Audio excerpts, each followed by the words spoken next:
मने प्रणतः क्लेशनाशाय गोविन्दाय वयं नमः। ॐ श्रीमन्नारायणाय नमो नमः। ॐ आत्मतत्त्वं विद्यातत्त्वं शिवतत्त्वं शोधयामि नमः। अनन्तकोटिनमस्कारान् समर्पयामि नमस्करोमि। अथ दशमोऽध्यायः।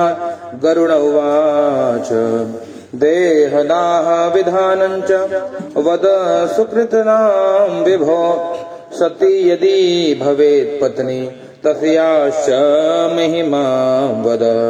श्रीभगवानुवाच शृणुताच्छ प्रवक्ष्यामि सर्वे मे वैर्धदेहिकम् यत्कृत्वा पुत्रपौत्राश्च मुच्यन्ते पैतृकाधृणात् किं दत्तैर्बहुभिर्दानैः पित्रोद्रन्त्येष्ठिमाचरे तेनाग्निष्टोम सदृशं पुत्रः फलमवाप्नुयात् तदा शोकं परित्यज्य कार्येन्मुण्डनं सुतः समस्त बान्धवैर्युक्तः सर्वपापविमुक्तये माता पितॄर्मृतौ येन कारितं मुण्डनं नहि आत्मजं स कथं गेय संसारार्णवतारकः। गरुड़ जी प्रश्न करते हैं कि हे भगवान, लोकांतरोपयोगी कर्म करके पुण्यवान मनुष्य स्वर्गलोक में जाते हैं तो उनकी देह का अग्नि संस्कार कैसे करें? आप हमको ये विधान बताएं। अग्नि संस्कार का विधान क्या है, कैसे उनका अग्नि संस्कार होना चाहिए और क्या क्रियाएं होनी चाहिए? भगवान कहते हैं शृणुतार्क्ष प्रवक्ष्यामि सर्वमेव ऊर्ध्वदेहिकम्। भगवान कहते हैं कि हे गरुड़ जी, मैं तुमको वो बात बताता हूँ जिसके मरने से पुत्र पौत्रादि पितृऋण से मुक्त हो जाते हैं। दाहादि कृत्य किसी पुत्र ने विधि विधान से किया और उसको अन्य बहुत से दूसरे दान देने की कोई आवश्यकता नहीं। कहते अगर दाहादि कृत्य मृत्यु के बाद के कृत्य को पुत्र ने विधि विधान से कर दिया तो और बहुत कुछ उसको देने की आवश्यकता नहीं है। और केवल दाहादि कर्म करने से अग्निष्टोम यज्ञ का फल उस पुत्र को प्राप्त हो जाता है। तदा शोकम परित्यज्य कार्येन मुंडनम सुता। इसलिए जब पिताजी का देह शांत हो जाए तो करना क्या चाहिए? कहते हैं पुत्र को निमित्त पिता के निमित्त शोक को छोड़ करके, दुख को छोड़ करके, और कहते हैं भैया पहले मुंडन करवाना चाहिए। माता पितृयोर्मृतौ येन कारितं मुंडनम नहीं। यदि जिस पुत्र ने माता और पिता के मरण समय मुंडन नहीं कराया तो उसको माता पिता की सदगति को करने वाला नहीं समझना चाहिए। इसलिए पहला कर्म है कि मुंडन करा ले। इसलिए नाक कक्ष के केश को छोड़ करके और बाकी मुंडन अवश्य कराना चाहिए। अतो मुंडनमावश्यम नक कक्ष विवर्जितं ततः स बांधव स्नात्वा धौत कर्माणि धारयेत्।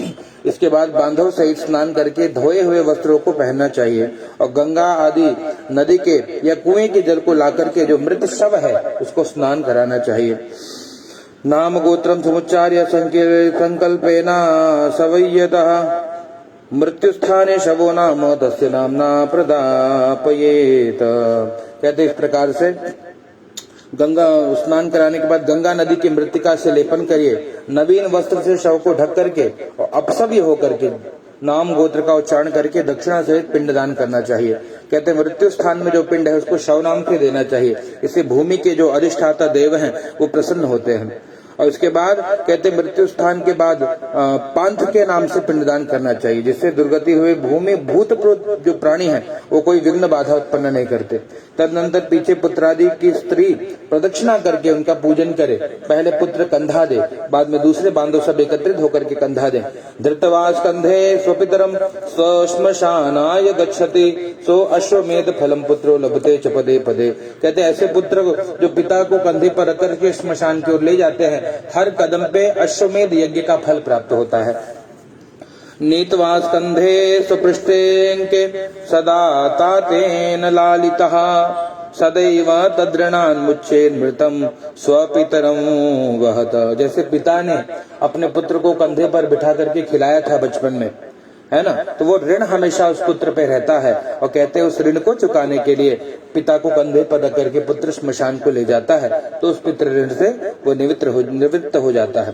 ततोर्धमार्गे विश्रामं समार्याभ्युक्षयं कार्येत् संस्नाय भूत संज्ञाय तस्मै येन प्रदापयेत। इस प्रकार से श्मशान के आधे मार्ग में भूमि शुद्ध करके भूत संज्ञा वाले मुर्दे को स्नान करा के विश्राम पिंड देना चाहिए। और विश्राम के पिंड दान देने के पीछे पिशाच, यक्ष, राक्षस, दूसरे कोई भी दिशाओं में रहते हुए भूत प्रेत आदि सब उस पिंड दान को भोग करके और प्रेत शरीर को किसी प्रकार का दुख नहीं देते। इसलिए जो विश्राम पिंड नहीं देते तो कहते उस प्रेत का मांस भक्षण कर जाते हैं। ततो नीत्वा श्मशानेस्तु स्नापयेदुत्तराद्मुखं तत्र देहस्य दाहार्थं स्थलं संशोधयेद्यथा। शव को श्मशान में ले जाकर उत्तर मुख स्थापित करके भूमि को शुद्ध करना चाहिए। प्रथम भूमि में झाड़ू द्वारा शुद्ध करके गोबर से लेपन करके और कुशा से रेखाकरण करके उस रेखा के मध्य में अनामिका अंगुष्ठ से मृत्तिका को ईशान्य की ओर गिरा करके और वेद मंत्र द्वारा अग्नि स्थापन करना चाहिए। पुष्पाक्षतैरथाभ्यर्च देवं क्रव्याद संज्ञकं लोमभ्यत्वानुवाकेन होमं कुर्याद् यथाविधि। क्रव्याद संगत अग्निदेव को पुष्प अक्षत से पूजन करके और वेद के जो लोमभ्य स्वाहा इत्यादि मंत्र हैं उन मंत्रों से अग्नि देवता का विधि विधान पूजन करना चाहिए। त्वं भूत भृजज्ञोने त्वं भूत परिपालिकः मृत संसारिकस्तमदेनं स्वं स्वर्गत्यूनय।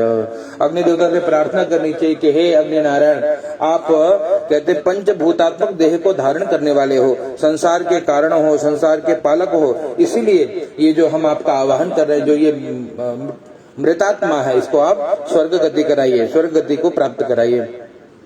चितायाम सवर्ते च प्रेत नामना खगेश्वरा चिंता मोक्ष प्रभृतिकं प्रेतत्वम् उपजायते। इस तरह अग्नि से प्रार्थना करके वहां पर चंदन, तुलसी, पलाश, पीपल आदि की लकड़ी से चिता करें। उस चिता पर प्रेत को लाकर के प्रथम पिंड चिता में देना चाहिए, द्वितीय पिंड शव के हाथ में देना चाहिए। हे गरुड़ जी, इस पिंड प्रेत के नाम से देना चाहिए। सपिंडी श्राद्ध से पहले जब तक स्वपिंडी नहीं हो जाता, पिंड मिलापन नहीं हो जाता, तब तक वो जीवात्मा को प्रेत नाम से ही पिंडदान करना चाहिए। इत्येवं पंचभी पिंडे शवस्याहुति योग्यता अन्यथा चोपघाताय पूर्वोक्तास्ते भवन्ति। कहते प्रेत कल्प को जानने वाले कोई आचार्य कहते हैं साधक ऐसे नाम से पिंड देवे या शव नाम से पिंडदान शव पर दें या उन सब कार्यों में प्रेत नाम से पिंडदान दे, ये मत का अंतर है। लेकिन कहते हैं जब तक सपिंडीकरण नहीं होता तब तक वो जीव पितर नहीं बनता, तब तक वो शव ही रहता है। प्रेतो दत्वा पंचपिंडान होतमादायतम तृणै अग्निम पुत्रस्तदा दद्यान भवेत पंचकं यदि। कहते इस प्रकार से 5 पिंडदान से शंख की आहुति होती है। जो पिंडदान नहीं करता उसका यक्ष, राक्षस आदि शव मांस भक्षण करके जाते हैं। ऐसे प्रेत को 5 पिंड दे करके अग्नि से चिता में होम किया था, उस अग्नि से तृणादि से प्रज्वलित करे। और यदि पंचक न हो तो पुत्र पिता की दाह क्रिया करे। कहते पंचक नहीं हो तो सीधा दाह क्रिया, पंचक हो तो क्या करना चाहिए? तो बताते हैं पंचकेशु मृतो यस्तु न गत्युं लभते नरः दाहस्तत्र न कर्तव्य कृतेन्य मरणं भवेत्। कहते जो पंचक में मरता है उसकी सदगति नहीं होती, इसीलिए पंचक में दाह क्रिया न करें। और यदि करता है तो उसके घर में कहते अन्य किसी की भी मृत्यु होती है। तो कहते पंचक क्या है? कहते धनिष्ठा से लेकर रेवती तक जो 5 नक्षत्र हैं वो पंचक नक्षत्र हैं। तो इसमें जो दाह कर्म है वो शुभ कारक नहीं है। और जो पंचक में मरे उसके घर में धानी, पुत्र आदि और गोत्रादि या किसी को नुकसान होता है। इसलिए पंचक में दान करें, तब सब विधि विधान से दोषों के लिए पंचक शांति का विधान बताया गया है। अथवा शवस्य निकटेतार्च निक्षिपे पुतलास्तदा। कहते हैं गरुण जी, शव के समीप जाकर के 4 पुतले, कुशा के पुतले बना करके और नक्षत्र संगत के मंत्रों से अभिमंत्रित करके सुवर्ण दान दे तथा नक्षत्र नाम से प्रेता जायत इत्यादि मंत्रों के द्वारा उनको संपुट करें। ऐसा करके उन पुतलों सहित मृतक का दाह करें।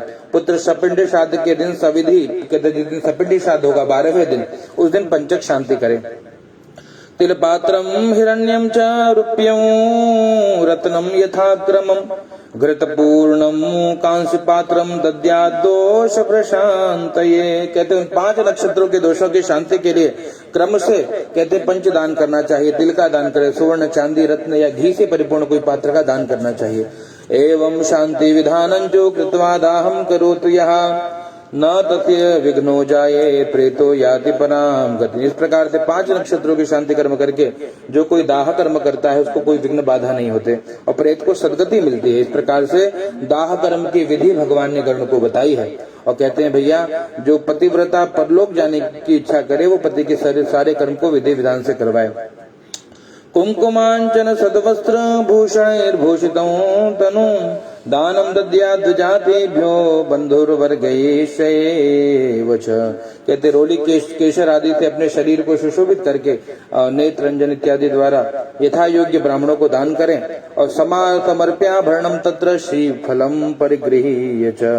कहते गुरु को नमस्कार करें, मंदिर से बाहर निकल के विष्णु भगवान को नमस्कार करें और भगवान को प्रणाम करें, सूर्य नारायण को प्रणाम करें और उसके बाद विधि विधान से कर्म को करना चाहिए। सखिभ्य श्रीफलम दद्यात् गंगा जल तथोकृतम् और नारीं भर्तारमासदय शरीरम दहते यदि अग्निर्दहति गात्राणि नेत्रात्मानं प्रपीडते दह्यते ध्यायमानानां धातूनां च यथामल तथा नारी दहत पापमुदाशेर्तमोपप या पति संयुक्ता दाह्येत कदाचन अंतरात्मात्मना भुक्तैर्मृतस्यैकमवाप्नुयात्। कहते इस प्रकार से धर्म कर्म करना चाहिए और धर्म पूर्वक जो सारी क्रियाएं हैं वो पुत्र को और परिवार को करना चाहिए। मातृकं पैतृकं चैव यत्र सा च प्रदीयते कुलत्रयं पुनः इत्यत्र भर्तारं तानुगच्छति पुनश्चिरायुषा भूत्वा जायते विमले कुले पतिव्रता तु या नारी तमेव लभते व्रतम् या क्षणं दाह दुःखेन सुखमेतादृशं व्रजेत देवानां च यथा देव यथा शक्ति प्रदीयते। कहते इस प्रकार से मृतक शरीर का आधा या संपूर्ण जब जले तब उसके सिर को स्फोटन करना चाहिए। जो गृहस्थ हो तो काठ से, यति हो तो नारियल के द्वारा कपाल क्रिया करनी चाहिए। पितृलोक प्राप्ति के लिए मृतक के ब्रह्मरंध्र को भेदन करके और पुत्र उसके ऊपर कुछ मंत्रों से आहुति प्रदान करें। एवमाद्याहुतिं दत्त्वा तिलमिश्राम समंत्रकाम। कहते हैं अग्निदेव तुम यजमान द्वारा उत्पन्न हुए हो, अतः तिल मिश्रित मंत्र द्वारा घृताहुति देकर के उच्च स्वर में रोदन करने से उस प्रेत को सुख प्राप्त होता है। दाहानंतर स्त्रियां और पुत्र स्नान करके नाम मात्र का उच्चारण करके और फिर तिल द्वारा तिलांजलि उनकी देनी चाहिए। प्राशयेत निम्बपत्राणि मृतकस्य गृहान् वदेत् स्त्री जनोग्ने गृहं गच्छेत् पृष्ठतो नर संशयः। और नीम के पत्र का प्राशन करके और फिर मरे हुए का यश वर्णन करके स्त्री समूह एक जगह एकत्रित होकर के मरघट से अपने घर को आना चाहिए। गृहे स्नानं पुनः कृत्वा गोग्रासं च प्रदापयेत् पत्राकुल्यं च भुञ्जीयात् गृहान्नं नैव भक्षयेत्। कहते घर में आकर के गाय को गौग्रास देना चाहिए। पत्रावली में प्रथम दिन भोजन करके वह अन्न अपने घर का न हो, बाहर के अन्न का भोजन करना चाहिए। जिस जगह मृत प्राणी स्थित था उस भूमि का लेपन करके और 12 दिन पर्यंत घी का दीपक रात दिन दक्षिण मुख की ओर करके जलाना चाहिए, है ना। 12 दिन तक दीपक जलाना चाहिए। हे गरुड़ जी, सूर्यास्त में श्मशान या चौराहे पर मिट्टी के बर्तन में दूध या जल भरकर 3 दिन तक संध्या के समय में रखें। श्मशानानलदग्धोऽसि परित्यक्तोऽसि बान्धवैः इदं नीरमिदं क्षीरम् अत्र स्नाहीदं पिब। कहते हैं प्रार्थना करनी चाहिए कि हे प्रेत तुम श्मशान की अग्नि से दग्ध हुए हो, बांधवों ने भी अब तुम्हारा त्याग कर दिया है, इसलिए तुम जल में स्नान करके दूध का पान करिए और चतुर्थ दिन साग्निक और निरग्निक दूसरे दिन या तीसरे दिन अस्थि संचय करना चाहिए। गत्वा श्मशान भूमिं च स्नानं कृत्वा शुचिर्भवेत् ऊर्णासूत्रं वेष्टित्वा पवित्रिं परिधाय च। कहते श्मशान भूमि में जाकर स्नान करके जीव शुद्ध होता है, ऊन का वेष्टन करके हाथ में पवित्री पहने, तदनंतर पुत्र श्मशान में रहने वालों को उरट से यमायतवा इत्यादि मंत्र से बलिदान करके 3 प्रदक्षिणा करके और हे गरुड़ जी चिता में प्रथम दूध छिड़क करके जल से और फिर चिता की अग्नि को शीतल करके उसमें से अस्थियों को ग्रहण करना चाहिए। उन अस्थियों को पलाश के पत्ते में दूध और जल में धो करके और फिर मिट्टी के पात्र में सविधि रख करके श्राद्ध करना चाहिए। पुंजीकृत्य चिताभस्मं तत्र धृत्वा त्रिपादुकां स्नापयेद्यस्य सजलं मनाच्छाद्य मुखं घटम। या दूसरी जगह त्रिकोण स्तंदिल का निर्माण करके और गोबर से लेपन करके उस ठंडिल पर दक्षिणाभिमुख होकर के 3 दिशा में 3 पिंड का दान करना चाहिए। चिताभस्मों को एकत्रित करके और त्रिपादुका से अनाच्छादित जल सहित एक घट का स्थापन करना चाहिए।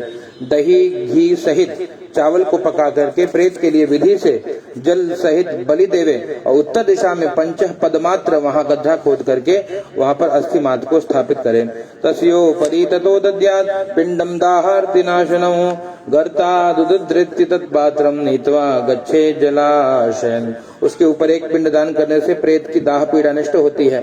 गर्त स्थित अस्थि पात्र को लेकर के जल स्थान पे जाएं और वहां अस्थि को प्रथम दूध से प्रक्षालन करके पुनः जल से प्रक्षालित करके और चंदन से अस्थि को चर्चित करके कुमकुम से विशेष चर्चित करें और उस अस्थि को पात्र में लेकर के परिक्रमा तथा नमस्कार करके अपने मस्तक पर रख करके गंगा में अस्थि का प्रक्षेप करना चाहिए। यावदस्ति मनुष्यस्य गंगो तो ये सुतिष्ठते तावद वर्ष सहस्राणि स्वर्ग लोके महीयते। कहते जिसकी 10 दिन के भीतर अस्थि गंगा में प्रवाहित हो गई है, कहते हैं उसको फिर ब्रह्मलोक से पुनरावृत्त, वो ब्रह्मलोक में रहता है, उसको वापस वहां से आना नहीं पड़ता। ये गंगा जी की महिमा है। गंगा के लहर को स्पर्श करने वाला वायु जो किसी भी मरे हुए को स्पर्श करता है तो कहते हैं उसके अनेक जन्मों के पाप उसी काल नष्ट हो जाते हैं। गंगा की महिमा है। इसलिए कहते हैं साधु संत मृत्यु चाहते हैं तो काशी में मृत्यु चाहते हैं कि भैया मृत्यु हो तो काशी में हो। काशी में उसी की मृत्यु होगी भैया जिसको भगवान बुलाएंगे या जो मुक्त होने वाला है। त्रिषु लोकेषु विख्यातम गंगायाम पावनम यशः या पुत्रान् सगरस्यैतान् भस्माख्यानन यद्विनो। कहते जिस गंगा के यश ने तीनों लोक को प्रसिद्ध किया है उस गंगा ने सगर राजा के 60,000 पुत्रों को जो कपिल मुनि देव की दृष्टि से भस्म हो गए थे उनको स्वर्गलोक, कहते हैं इसीलिए भागीरथ ने गंगा को बुलाया था। उनके 60,000 जो पूर्वज थे वो कपिल देव की दृष्टि से भस्म हो गए थे, उनको उनकी मुक्ति के लिए गंगा जी को भगीरथ ने बुलाया था और 60,000 उनको कहते हैं भैया गंगा जी की कृपा से वो मुक्त हुए थे। पूर्वे वयसि पापानि ये कृतवाम मानवा गताः। जो कोई भी प्राणी पूर्व अवस्था में पाप करके मर गया हो उसकी अस्थियों को गंगा में प्रक्षेप करके अब पर वे स्वर्गलोक में चले जाते हैं। अनेक जीवों को मारने वाला एक कहते कथा सुनाते हैं कि व्याध हुआ, उस व्याध को किसी सिंह ने मार दिया और वो व्याध नरक में चला गया। उस समय व्याध जब नरक में जाने लगा तो कहते उसकी अस्थि किसी के द्वारा गंगा में गिर गई, जिससे वह व्याध तत्काल विमान में बैठ करके स्वर्गलोक में चला गया। इसलिए कहते हैं अगर कोई पुत्र सुयोग्य है तो अपने पिता से अपने हाथ से अपने पिता की अस्थि को गंगा में प्रक्षेप करके और दशगात्र के सभी क्रिया को करना चाहिए। अथा कश्चिद् विदेशे वा वने चौर भये मृतः न लब्धस्तस्य देहे छे शृणुया यद्दिने तदा। कहते हैं कोई प्राणी विदेश में हो, वन में हो या चौरादी भय से मर गया हो, उसका देह प्राप्त न होने पर कहते हैं भैया अगर ऐसा हुआ कि मान लीजिए ये तो क्रिया ठीक है, जिसका देह मिला उसने किया, अगर कोई देश में विदेश में परदेश में या कहीं मर गया और पता न चले तो क्या करे। दर्भा अथ कश्चित् देशे कृत्वा पूर्ववत् केवलं दहेत् तस्य भस्म समादाय गंगा तो ये विनिक्षपेत। कहते कोई भी प्राणी विदेश में या वन में या चौरादी भय से किसी प्रकार मर गया और उसका देह नहीं प्राप्त हुआ तो क्या करना चाहिए बताइए। तो बताते हैं कि एक कुश का पुतला बना करके और काष्ठादि से उसकी दाह क्रिया करनी चाहिए। जब सुनाई पड़ गया कि भैया वो चले गए तो उसी दिन और देह नहीं मिला तो कहते हैं काष्ठादि क्रिया मतलब पुतला बना करके और लकड़ी के ऊपर उनकी दाह क्रिया करके भस्म लेकर के जो भस्म होता है वो गंगा जल में प्रक्षेप कर देना चाहिए। दशगात्रादिगौ कर्मा तद्दिना देव कारये। कहते अब जिस दिन सुनाई पड़े कि भैया वो चले गए आपके और देह नहीं मिला तो क्या करना चाहिए। जैसे अभी कोरोना काल में बहुत हो रहा है कि देह नहीं मिल रहा है कितनों को, क्या किए या तो जिस दिन सुनाई पड़े उसी दिन फिर उनकी क्रिया करके उस दिन से लेकर के 10 दिन तक वही श्राद्ध कर्म करना चाहिए। पूर्णे गर्भे मृदा नारी विदार्यौ जठरम तदा बालम निष्कास्य निक्षिप्य भूमौ तामेव दाह्येत्। कहते हैं किसी स्त्री को गर्भ परिपूर्ण हुआ उस समय स्त्री की मृत्यु हो गई तो कहते हैं भैया बालक को निकाल करके और भूमि पे रख करके स्त्री का दाह संस्कार करना चाहिए। गंगा तीर पर कोई मर गया तो कहते हैं उसको गंगा में गिरा देना चाहिए। अन्य देश में मरे तो उसमें 27 मास तक उसको भूमि पर गाड़ देना चाहिए। गर्भे नष्टे क्रिया नाते दुग्धम देयम मृते शिशु 27 दाह करके अस्थि लेकर के और गंगा में प्रक्षेप करके जल में भर करके 1 घड़े का दान और तथा बालकों को भोजन कराना चाहिए। और जो जीव गर्भ में ही मर गया उसकी कोई क्रिया नहीं होती। कुमारे च मृते बालान कुमाराने भोजयेत् सबालान भोक्षयेत् विप्रान पौगंडे सव्रते मृते। कहते जो गर्भ में ही मर जाए उसकी क्रिया नहीं होती, जो बाल्यावस्था में मरे उसके लिए दूध दान करना चाहिए। बालक की मृत्यु हुई तो घट का या क्षीर, दूध का या खीर का दान करना चाहिए। यदि कुमार की मृत्यु हुई तो कुमार बालकों को भोजन कराना चाहिए। 5 वर्ष बाद कोई व्रतधारी मर जाए तो उसके लिए गुड़ सहित खीर का 10 पिंड देना चाहिए। एकादशा द्वादशा या वृषोत्तर के बिना, महादान के बिना पौगंड कृत्य करना चाहिए। जीव माने च पितरे न पौगंडे सपिंडनम अतस्तस्य द्वादशाहान एकोदिष्टम समाचरे। कहते उसका पिता जीवित हो तो पौगंडावस्था में मरे तो उसके पिंड दान यदि कुछ भी नहीं करे, केवल 12वें दिन ही 1 दिन का श्राद्ध करना चाहिए। स्त्री शूद्रादि के लिए व्रतादि स्थान में विवाह है तो व्रत धारण के प्रथम सब वर्ण की समान क्रिया है और उस अवस्था द्वारा करना चाहिए। किशोरे तरुणे कुर्या छया वृषमखादिदौ पददानम महादानम गोदानम अपिदापयेत। कहते हैं इस प्रकार से 15 वर्ष तक किशोरावस्था में मरे तो उनके लिए शय्यादान, वृकोत्तर, पददान, गोदान आदि करना चाहिए। पुत्रादि सन्यासियों का दाह कर्म, उदक क्रिया, दशकात्रि आदि कुछ भी नहीं करे। अगर कोई सन्यास ले लिया हो पिता इत्यादि तो उनके लिए कोई क्रिया करने की आवश्यकता नहीं है, क्योंकि कहते हैं सन्यासी अपनी सारी क्रिया स्वयं कर लेते हैं। ओम दंड ग्रहण मात्रेण नरो नारायणो भवेत्। कहते भैया जब दंड धारण कोई कर ले, दंडी सन्यासी बन जाए तो वो नर ही नारायण बन जाता है, तो उसके लिए कुछ भी करने की आवश्यकता नहीं है। और जो ज्ञानी है वो अपने स्वरूप के अनुभव से सदा मुक्त है तो उनको पिंड दान की कभी कोई इच्छा भी नहीं होती, वो हमेशा तृप्त है। तस्मात् पिंडादिकम तेषाम नैव नोदकमाचरेत्। जैसे सन्यासियों का पिंड दान आदि न करें। यदि पुत्र आदि की पिता में भक्ति हो तो तीर्थ श्राद्ध एवं गया श्राद्ध कर सकते हैं। हे गरुण जी, कहते हैं हंसम परमहंसम च कूट चक्र बहुदको। कहते हैं हंस हो, परमहंस हो, कोटि चक्र हो, बहुदक हो, इन चारों प्रकार के सन्यासियों की यदि मृत्यु हो जाए तो उनको समाधि दे देनी चाहिए, भूमि में गाड़ देना चाहिए, और या कि उनको जल समाधि दे देना चाहिए। गरुड़ पुराणे सार उद्धारे दाहास्य संचय कर्म निरूपणम दशमः श्रीनारायणार्पणमस्तु।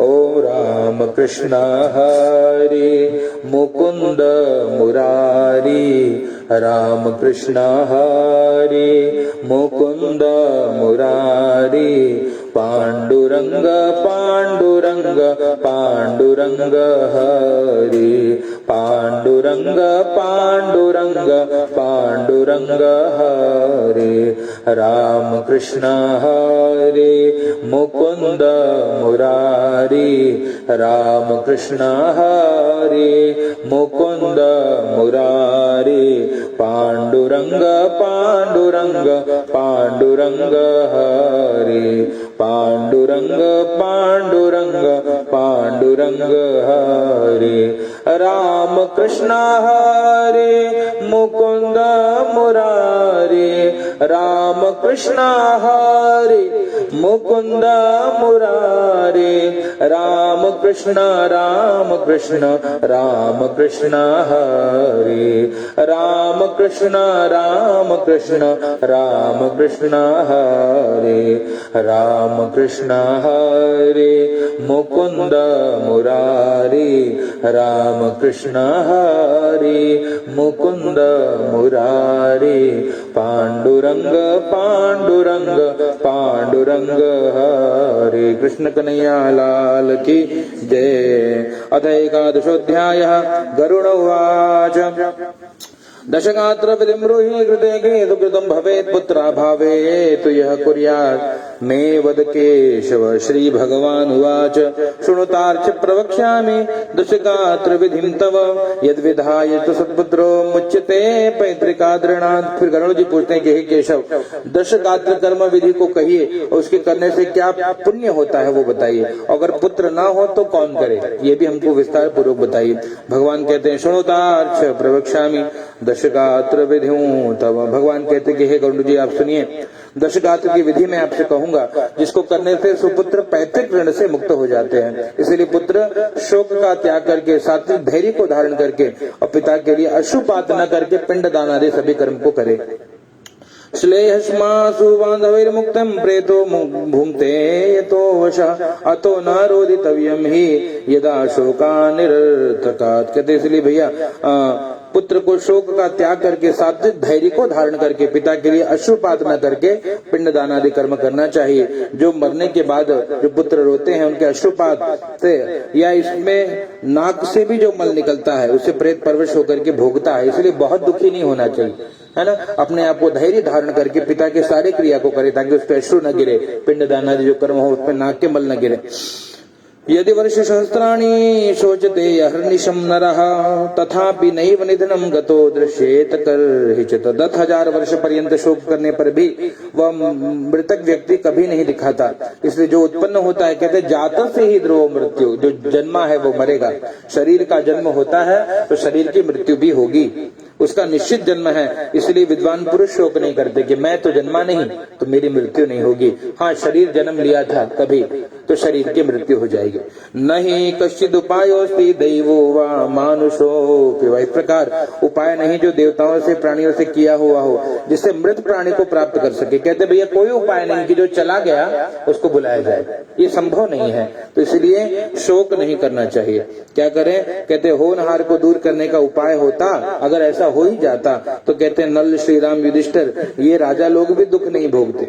इस संसार में किसी प्राणी के साथ अत्यंत समागम नहीं रहता, तब यह अपना शरीर भी स्वप्न तुल्य है, इसमें स्त्री पुत्र आदि वियोग हो तो इसमें आश्चर्य क्या है। कहते भैया जब शरीर ही अपना नहीं है तो बाकियों को अपना कब तक माना जाए। तो कहते जो आया है वो जाएगा, आया है सो जाएगा, राजा रंग फकीर। और एक सिंहासन चढ़ चला एक बंधे जंजीर, तो कहे जो आना है उसको जाना ही है, तो बहुत शोक नहीं करना चाहिए, अपने कर्म को करना चाहिए। यत् प्रातः संस्कृत्यम भोज्यम सायं तत्य विनश्यति। कहते इस प्रकार से जैसे कोई राह में जाने वाला प्राणी वृक्ष की छाया में कुछ काल तक विश्राम करके फिर चला जाता है, वैसे ही प्राणियों का समागम है कि भैया कुछ समय तक लोग आते हैं जीवन में और जब उनका समय पूरा हो जाए तो वो चले जाते हैं। जिस प्रकार प्रातः काल का बनाया हुआ भोजन और सायं काल में नष्ट हो जाता है, वैसे ही अन्न से पुष्ट हुई ये जो भी धीरे धीरे खराब होती है। शरीर भी कभी बच्चा था कभी जवान हुआ फिर बूढ़ा होगा, धीरे धीरे समाप्त हो जाएगा। पुत्राभावे वधु कुर्यात् भार्या भावे च सोदरः, ऐसा विचार करना ही इस दुख की दवा यही है कि देह को एक बार देह को मिट्टी में मिल जाना है ना। इसलिए स्मरण करना चाहिए कि भैया राम नाम सुखदाई भजन करो भाई, ये जीवन 2 दिन का और ये यह तन है जंगल की लकड़ी, और आग लगे जल जाए भजन करो भाई, ये जीवन 2 दिन का। कहते भैया ये तन जो है ये हमेशा रहना नहीं है, ये एक न एक दिन समाप्त हो जाएगा। पुत्रा भावे वधु कुर्यात् भार्या भावे च सोदरः, और कहते भैया किसको करना चाहिए? पुत्र स्त्री के अभाव में छोटा भाई कर सकता है ना, और भ्राता के अभाव में ब्राह्मण कर सकते हैं, या कोई उसका शिष्य हो या उनके गोत्र वाले जो कोई भी हैं वो इस क्रिया को कर सकते हैं। तो हे गुरु जी, जिनके पुत्र नहीं है उनके पिंड दान आदि का कार्य बड़े भाई छोटे भाई पुत्र या पौत्र इत्यादि को जो है उनको करना चाहिए। भ्रातॄणामेक जातानाम एकश्चेत् पुत्रवान भवेत्, सर्वे ते तेन पुत्रेण पुत्रिणो मनुरभ्र। मनु महाराज कहते हैं भैया कि अगर मान लीजिए 6 भाई हैं और 6 में से एक को भी पुत्र हो गया तो सभी पुत्र वाले हो गए, है ना। तो ये मानना चाहिए, कहते एक को भी पुत्र है तो हमारा कुल वंश परंपरा चल रही है, तो अपने आप को पुत्रवान समझना चाहिए, शोक नहीं करना चाहिए। पत्नीश्च भवि एकस्य चैका पुत्रवती भव, जिसमें एक स्त्री को पुत्र है उस पुत्र के होते ही सब स्त्री जैसे पुत्र वाली बन जाती है। ऐसे कहते भैया अगर पहले के युग थे कि हजारों पत्नियां थी, 8 है ना, कि 500 पत्नी है, एक को भी पुत्र हो गया तो सभी माँ बन गए, है ना। तो वैसे ही बताते हैं कि भैया एक को पुत्र है तो सभी भाई पुत्रवान बन गए हैं। तो सभी पुत्रहीन हो तो मित्र पिंडदान। अगर कहते हैं वास्तव में ऐसा भी होता है कि किसी को पुत्र न हो तो क्या किया जाए, तो बताते हैं कि भैया अगर कोई उनका मित्र है तो मित्र भी पिंडदान कर सकता है। कुल में कोई भी ना हो तो पुरोहित उनका पिंडदान कर सकता है, क्रिया का लोप न हो उस क्रिया को उनके पुरोहित। इसलिए पुरोहित का बहुत बड़ा दायित्व, पुरोहित कोई बनता ही नहीं था किसी घर का। वशिष्ठ जी को कहा गया कि भैया आप पुरोहित बनोगे, मति मंदा, हम नहीं करेंगे ये सब धंधा, है ना, पुरोहित नहीं बनना हमको। फिर बताए कि अरे भैया तो आप जिस कुल के पुरोहित होंगे वहां भगवान आएंगे, आपको भगवान मिलेंगे, दर्शन होगा। बोले बस बस बस, तब यही तो जन्म है, यही तो जीवन का उद्देश्य है कि भगवान मिल जाए। तब वो तैयार हुए कि चलो तब मैं पुरोहित बनूंगा। तो यहाँ पे यही बात इनको बताई कि अगर कोई नहीं है तो पुरोहित को अपना धर्म पालन करना चाहिए और उनको ये जाकर के क्रिया करनी चाहिए।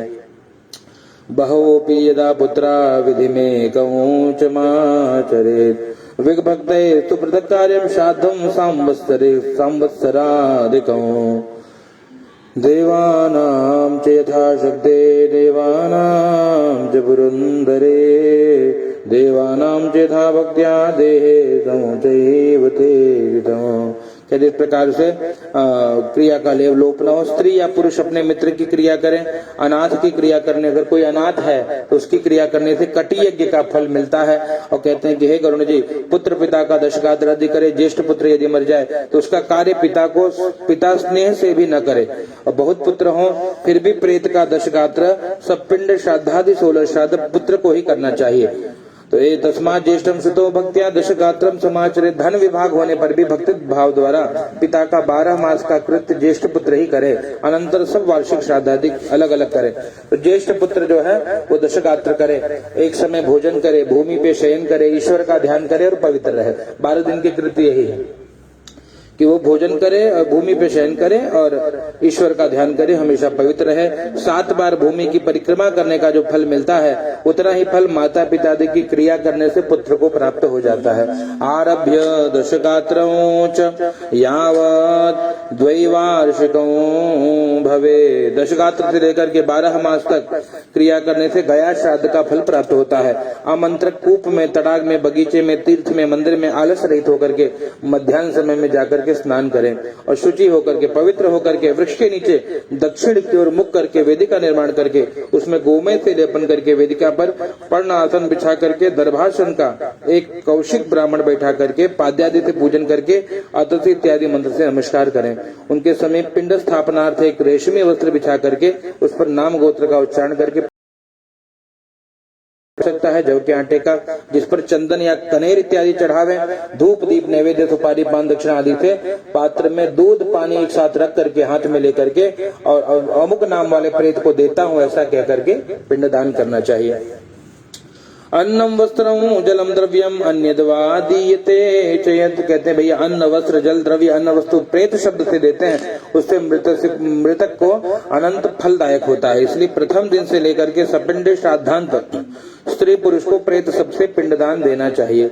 और जिस विधि से प्रथम दिन में पिंडदान किया उस विधि से 9 दिन तक करना चाहिए। और 9वें दिन में सगोत्र वाले पात्री मृतक की स्वर्ग कामना के लिए तैलाभ्यंग करे, तेल लगावे शरीर पर। सगोत्र वाले स्त्रियां सब बाहर में जाकर के स्नान करके हाथ में दुर्वा या धान का लावा लेकर स्त्रियों को आगे करके मृत प्राणी के घर जाए और वहां जाकर के ऐसा वचन कहे कि जैसे दुर्वा अपने आप बढ़ता है वैसे ही इनका कुल अपने आप बढ़ता रहे, और जाकर के वहां पे लावा और दुर्वा को त्याग देवे। तो हे गणु जी, 10वें दिन मांस से न देकर के उड़द से पिंड देना चाहिए, उड़द से पिंड देना चाहिए, क्योंकि कलयुग में मांस से पिंड श्राद्ध नहीं होता। और 10वें दिन में सब जो बांधव है मुंडन करावे, क्रिया करने वाले पुत्र भी पुनः मुंडन करावे।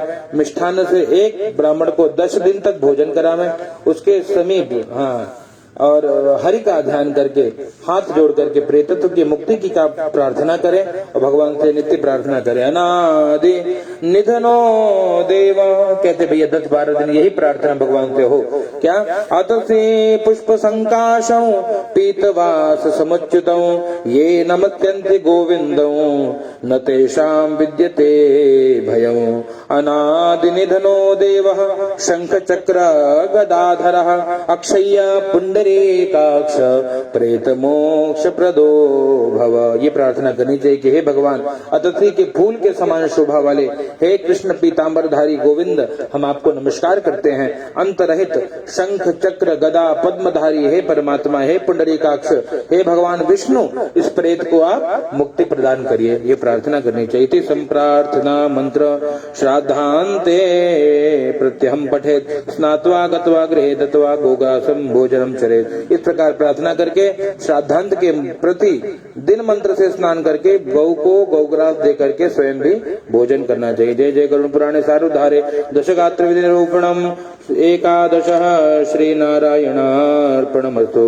कृष्णात्वदीय पद पंकज पंजरान्ते अद्यैव मे विशतु मानस राजहंस। प्राण प्रयाण समये कफवाद विद्ये कंठावरोधन विधौ स्मरणो कुतास्ते। नारायण नारायण भज मन नारायण नारायण नारायण भज मन नारायण। केशव माधव नारायण भज मन नारायण। केशव माधव नारायण भज मन नारायण। केशव श्याम माधव श्याम केशव श्याम माधव श्याम केशव माधव श्याम केशव माधव श्याम। मेरे राम हे घनश्याम भज मन नारायण। मेरे राम हे घनश्याम भज मन नारायण।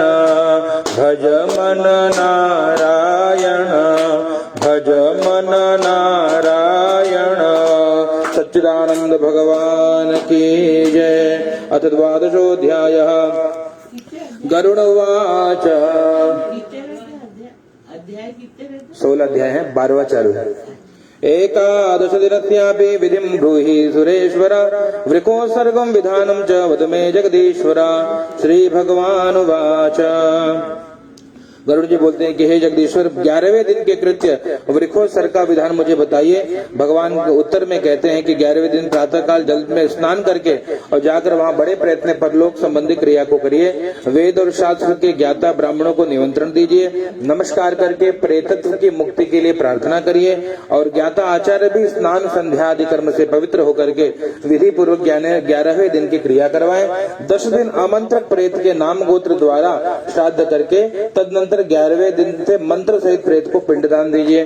सौवर्णो कार्य विष्णु ब्रह्मांडम रौप्यकं तथा रुद्रताम्रमयं कार्यो यमो लोहमयः खगः। सुवर्ण की विष्णु प्रतिमा, चांदी की ब्रह्मा प्रतिमा, तांबे की रुद्र प्रतिमा, पश्चिम दिशा से गंगा जल सहित भगवान विष्णु को कलश पे रख करके पीताम्बर वस्त्र से समन्वित भगवान विष्णु को स्थापित करें। पूर्व दिशा में दूध और जल सहित ब्रह्म कलश को स्थापित करें। सफेद वस्त्र ढके हुए ब्रह्मा को स्थापित करें। उत्तर दिशा में मधुर व्रत सहित रुद्र कलश को रख करके भगवान शिव को स्थापित करें। तीर्थ जल से दक्षिण दिशा में यम को स्थापित करें। काले वस्त्र से यमराज की स्थापना करें। मध्य में मंडल बना करके ऊपर कुश का पुतला बनाकर स्थापित करके पुत्र को दक्षिणाभिमुख होकर के अपसव्य द्वारा तर्पण करें। ब्रह्मा विष्णु शिव धर्म इन सबके वेद मंत्र से तर्पण करके होम करके 10 घटादि श्राद्ध को करना चाहिए। गोदानम चतुर्थो दद्यात् पितॄणां तारणाय वै। कहते हैं पितरों के उद्धार के लिए गौदान करें और कहें कि हे माधव यह जो गौ है मैंने ये अपने पिता के मुक्ति के प्रत्यर्थ दिया है, तो आप हमारे पिता को मुक्त करिए। वस्त्र आभूषण वाहन आदि जो वस्तु प्रेत को प्रिय हो वो सब घृत से भरा कांस्यपात्र सभी धान का इत्यादि का दान करना चाहिए। अंत समय में तिलादि महादान करना चाहिए। शैया के समीप जाकर के सब दान कर्म करें और ब्राह्मण के चरण का प्रक्षालन करके वस्त्रादि से अर्चन करके सिद्धान्न सीधा मतलब कच्चा अन्न लड्डू मालपुआ दूध आदि दान करें। उपस्कृत सहित सुंदर शैया पर सोने की विष्णु प्रतिमा स्थापित करके सविधि मृतक के लिए श्राद्ध करना चाहिए। और मैंने प्रेत शैया की प्रतिमा सहित वस्त्र आभरण सहित हे विप्र तुमको निवेदित किया है। आप हमारे पितरों के सदगति के लिए पिता की सदगति के लिए आशीर्वाद प्रदान करें। एवं शैया प्रदानेन श्राद्धेन नवकादिना वृकोत्सर्गम विधानेन प्रेतो याति पराम गतिम। इस प्रकार से जो पिंडदान आदि कर्म होते हैं कहते हैं वृकोत्सर्ग विधान द्वारा वो प्रेत परम गति को जाता है। 11वें दिन तब विधि पूरे विधि के साथ वृकोत्सर्ग करें। किंतु वृक्ष कहते हैं वृकोत्सर्ग का विधान है, बैल की पूजा होती है, वृक्ष को छोड़ा जाता है, ये विधान है। कहते हैं कैसा होना चाहिए। कहते हैं लाल नेत्र हो, पिंगल हो, श्रृंग खुद लाल हो, पेट श्वेत हो, काली पीठ हो, ऐसे वृषभ को ब्राह्मण वृकोत्सर्ग सर्ग में लें। लाल वर्ण का वृषभ क्षत्रिय के लिए, पीत वर्ण का वैश्य के लिए, कृष्ण वर्ण का शूद्र के लिए। जिस वृषभ के संपूर्ण अंग में पीत वर्ण हो और पूंछ पैर श्वेत वर्ण के हो उसको पिंग वृष कहते हैं। वह पितरों के प्रेम को बढ़ाने वाला होता है। जिसके पैर मुख पूंछ सफेद हो, वो अन्य लाल रंग के हो, वो नील वृष कहते हैं। तो जो शरीर के वर्ण से मुख में पूंछ में सफेद नील वर्ण के सब बैल के प्रकार हैं, वृष के प्रकार हैं। कहते बैल की पूजा करी जाती है और उसको छोड़ा जाता है। अपने जिनके माता पिता दोनों चले गए हैं उनकी सदगति के लिए क्रिया 11वें दिन पुत्र करते हैं। सर्वांगे श्वेत वर्णो या पिंग वृक्षे खुरे श्रेय। शरीर का एक वर्ण है पूंछ खुर पीत वर्ण का, नील पिंग वृक्ष कहते हैं। सब वृक्ष के प्रकार हैं। जिसका कबूतर जैसा वर्ण है उसको बभ्रू नील कहते हैं। जिसके सब नील रंग के हैं, नेत्र दोनों लाल हैं, उसको महानील कहते हैं। इस प्रकार से नील वृक्ष जो नील बैल है वो 5 प्रकार के हैं। नील वर्ण का वृक्ष उत्पन्न हो तो उसको घर में रख करके चिन्ह करके अवश्य छोड़ दें। इसमें प्राचीन इतिहास से कहते हैं यदि बहुत पुत्र हो उनमें से कोई भी पुत्र गया जाए तो 8 वर्ष की कन्या का विवाह करे तो नील वृक्ष का त्याग करे। जो पुत्र पिता के लिए वृकोत्सर्ग तथा गया श्राद्ध करे वही पुत्र है।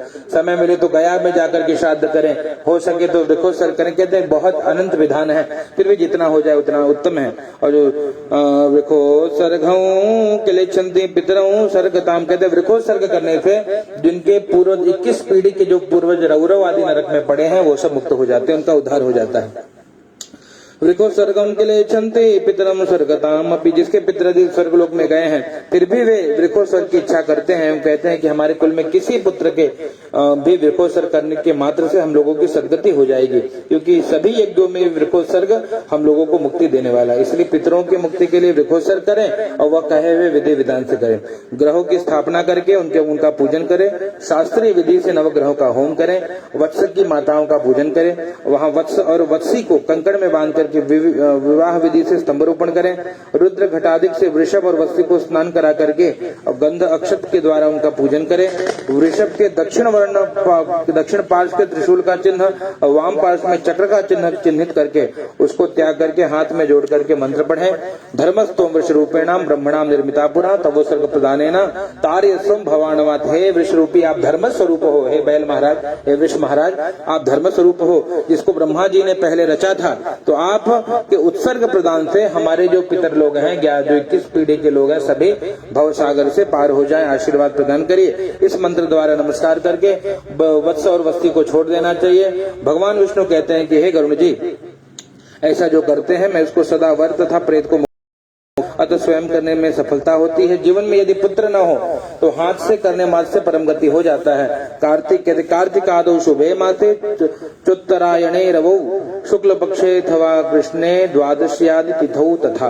कहते कार्तिक आदि शुभ मास में उत्तरायण के सूर्य में, शुक्ल पक्ष में, कृष्ण पक्ष में, द्वादशी तिथि हो, सूर्य ग्रहण में, चंद्र ग्रहण में, शुभ तीर्थ में, अनद्वितीय समय में, विषवद्वितीय समय में वृकोत्सर्ग किया जा सकता है। इन समय में एकाग्र चित्र होकर के सब पवित्र देश में शुभ लग्न में शुभ मुहूर्त में ब्राह्मणों को बुला करके वृकोत्सर्ग करना चाहिए। और जप होम दान आदि करके देह को शुद्ध करें और जैसे बताया था वैसे ही ब्रह्मा विष्णु महेश आदि का स्थापन करके पूजन करना चाहिए। शालग्रामं च संस्थाप्य वैष्णवो श्राद्धमाचरे। शालग्राम की मूर्ति स्थापित करके भगवान नारायण संबंधी अपना श्राद्ध करके ब्राह्मणों को देना चाहिए।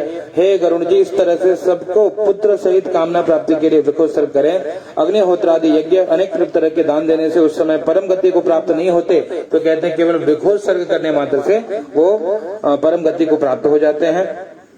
कहते बालम कौमारम जब बचपन में, जवानी में, बुढ़ापे में जो कोई भी पाप किया हो कहते वृकोत्सर्ग मात्र से वो पाप नष्ट हो जाता है, इसमें कोई संशय नहीं है। और मित्र दो ही कृतज्ञश्च सुरापी गुरु तल्पक ब्रह्म होमचारी च वृकोत्सर्गात् प्रमुच्यते। मित्रद्रोही हो, कृतज्ञ हो, मदिरा पानी हो और कितना भी घोर से घोर पाप करने वाला, सुवर्ण की चोरी करने का पाप हो, वो वृकोत्सर्ग करने से अपने पापों से मुक्त हो जाता है। यत्न द्वारा वृकोत्सर्ग करके हे गरुण जी जैसा कोई भी पुण्य त्रिलोकी में या त्रिलोक में नहीं है, परंतु जिस स्त्री को पति तथा पुत्र है ऐसी स्त्री पति पुत्र के रहते यदि मृत्यु हो जाए तो उसको वृकोत्सर्ग नहीं करना चाहिए, केवल गाय का दान कर सकते। वृकोत्सर्ग इसके लिए है जब माता पिता दोनों चले जाएं। और कहते हैं अगर पति है और स्त्री चली गई तो उसके लिए वृकोत्सर्ग का विधान नहीं है। अगर कोई दान करना चाहे तो गौदान ही करे।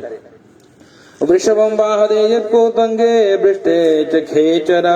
कहते हैं गरुड़ जी बैल के कंधे तथा पीठ पर कोई बोझा रखें तो प्रलय काल तक भयानक घोर नरक में पड़ता है। इसलिए जो निर्दयी मुक्के या लाठी से उस बैल को मारते हैं जिसको दान करना है, वो कल पर्यंत यम यातना को भोगते हैं। इस प्रकार विकोत्सर करके सपिंडन करके 16 श्राद्ध है वो मैं कहता हूँ।